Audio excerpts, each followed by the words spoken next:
आदर्श गावं जवळपास मी 10 ते 12 आदर्श गावं केलेली आहेत, ज्यांना पुरस्कार मिळालेला आहे. 10 लाखाचा पुरस्कार, 40 लाखाचा पुरस्कार, असे पुरस्कार मिळाले. अशी असंख्य गावं ही हागणदारीमुक्त बनवलेली आहेत. आता आपल्या राणी सारगावच्या सगळ्या बाजूला तुम्ही बघा, कोणत्याही रस्त्याला जा, महिला तिथं उभ्याच असतात, है ना.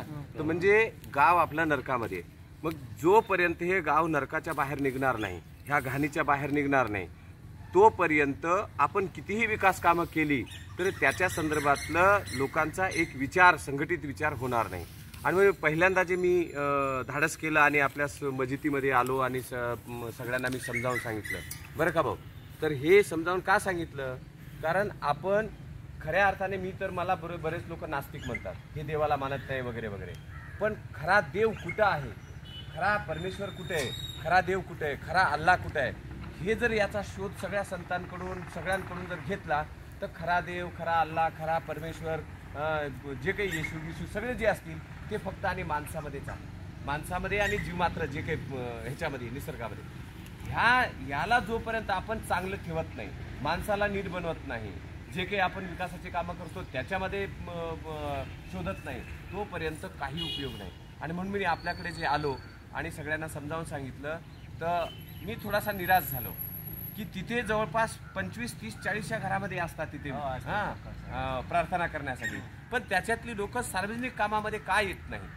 जसं बाकी ह्याच्यामध्ये सुद्धा लोक हारतुरे घालायला, कार्यक्रमाला यायला, श्रेय वाटून घ्यायला, ह्या सगळ्या गोष्टीसाठी ते येत राहतात, पण नंतर मग सामाजिक कामामध्ये, कुठे सार्वजनिक कामामध्ये दिसत नाही.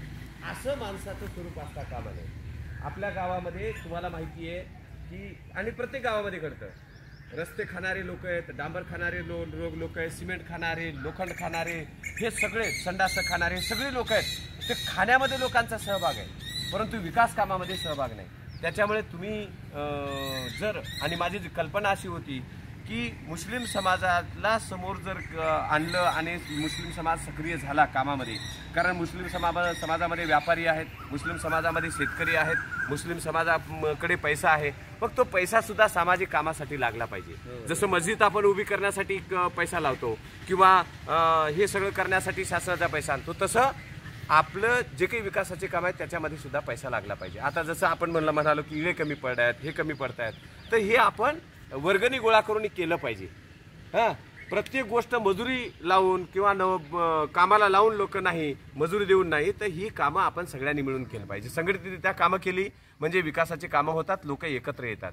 म्हणून तुम्ही मला सांगा की आता हे पुढे फार मोठं काम आहे, याच्या बाजूचं काम आहे, हे काम आहे, हे सगळं 4-5 लोकांच्यामुळे होत नाही. तर ते कसं करायला पाहिजे तुम्ही सांगा. तो अपन क्या करेंगे, अगले आता शुक्रवार असते ना, ते मस्जिद मध्ये सगळे लोक जमा होते, 100-150 एका मस्जिद मध्ये होतात जमा. तर आम्ही काय करता, ऐलान करता सगळ्याला, बघा रविवारी काय करायचं, आपल्याला सगळे गोळा व्हा आणि कब्रस्तान मध्ये आपल्याला स्वच्छता करायची आहे. तर आम्ही माईक मध्ये सांगतो सगळ्याला, रविवारी सगळे लोक येतात ना आपलं, रविवारी येतील ते जामा मस्जिदचे मौलाना आहेत, मी इकडे मार्काचे मौलाना आहे. असं का? आणि हेच महत्वाचं आहे की जे प्रमुख आहेत ना, जसं मी आता अल्ताफला म्हणालो, अरे बाबा ह्याच्यामध्ये सामील व्हा ना लवकर, तसं तुम्ही जे प्रमुख लोक आहात, जोपर्यंत तुम्ही प्रमुख लोक सामील होत नाही तोपर्यंत हे होत नाही, है ना. तर मग रविवारी नमाजामध्ये आम्ही हे करता, अलाउसिंग करून टाकतो सगळ्याला. गावची पब्लिक शुक्रवारी मस्जिदमध्ये राहते, जमा होती शुक्रवारी माईक मध्ये. आणि मलाही त्यावेळेस तुम्ही बोलवा. आपल्या इथे का तिकडे तिन्ही मस्जिद मध्ये, बरं 15 मिनिटाच्या फरकाने असतो. तर मी तिथे अगदी छानपैकी तुम्हाला सगळ्यांना समजावून सांगितलं, आणि समजावून सांगितल्यानंतर लोक येतात. फक्त जे नेतृत्व करणारे, मग तुम्ही आहात किंवा आणखी राजकीय असतील, हे सगळे नेतृत्व करणारे जीव ओतून त्याच्यामध्ये आले पाहिजे, तर बाकीचे लोक हे करतील. यांनी मजा मारायच्या आणि बाकीच्यांनी मात्र मेहनत करायची, असं नको, हे का नाही. तर ते आपण सगळ्यांनी जर सामील झाला तर मला वाटतं फार मोठं काम होईल. आणि राणी सारगावमध्ये आपल्याला ही क्रांती करायची आहे, स्वच्छता अभियान हे ते, आणि लोकांचा विकास झाला पाहिजे, खऱ्या अर्थाने विकास झाला पाहिजे. कुठे भ्रष्टाचार होता कामा नये. जे अनेक ग्रामपंचायती भ्रष्टाचारामध्ये बरबटलेले आहेत, मिळून खात आहेत, विरोधक असो किंवा सत्तेमध्ये असो, ज्यावेळेस खायची वेळ येत असते त्यावेळेस सगळे मिळून खात असतात.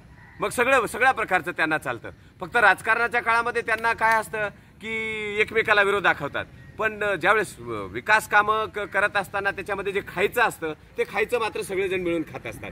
त्यामुळे हे आपल्याला होऊ द्यायचं नाही. आणि हे कधी होणार नाही ज्यावेळेस आपण सगळेजण कामाला लागू त्यावेळेस. मग त्यांना सुद्धा लाज वाटेल ना, त्यांना लाज वाटेल की आपण खायचं की आता सामील व्हायचं.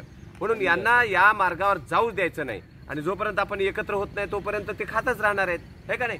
म्हणजे आपण काम करत राहायचं आणि त्यांनी खात राहायचं, हे दोन्ही गोष्टी होऊ देता कामा नयेत. त्यांनी सुद्धा काम केलं पाहिजे आणि आपणही काम केलं पाहिजे, बरोबर आहे. आणि जे नेतृत्व करणारे तुमच्यासारखे, ते राजकीय नेतृत्व असतील, धार्मिक नेतृत्व आज करणारे असतील, शिक्षणाच्या क्षेत्रातले असतील, हे सगळं नेतृत्व जे आहे त्या नेतृत्वाने हातामध्ये हा विडा उचलला पाहिजे, त्यांनी काम केलं पाहिजे. आणि मग बाकीची जनता सहज आपल्यासोबत येऊ शकते. तर आपलं ठरलेलं आहे की शुक्रवारी आपण तुमची सगळी लोक असणार आहेत, त्याच्यामध्ये आपण चर्चा करूया, सगळ्यांना सामील करून घेऊया. आणि शक्यतोवर आठवड्यातून 2 दिवस जर ठेवले तर मला वाटतं हे काम होईल. बरं, मला दुसरा एक प्रश्न विचारायचा आहे की जसं माझी धारणा अशी आहे की समाज केव्हा एकत्र असतो, ज्यावेळेस सगळ्या धर्माचे लोक मिळून काम करतात, हे का नाही. तर पुढे चालून तुम्हाला काय वाटतं की गावामध्ये सुद्धा साफसफाई असेल किंवा गावाचा विकास असेल त्याच्यामध्ये तुम्ही सहभागी होणार का नाही? 100% होणार, अगदी 100%. हा, आपलंच गाव आहे, ते कोणत्याही समाजाचे असो, कोणत्या धर्माचे असो, मोडायचंच नाही. तर सगळे त्याच्यामध्ये सामील हो. आणि त्यांनी सुद्धा मग मस्जिद असेल किंवा कब्रस्तान असेल, सगळ्या ह्याच्यामध्ये त्यांनी सुद्धा सामील व्हावं, ही त्यांच्याकडून अपेक्षा करू.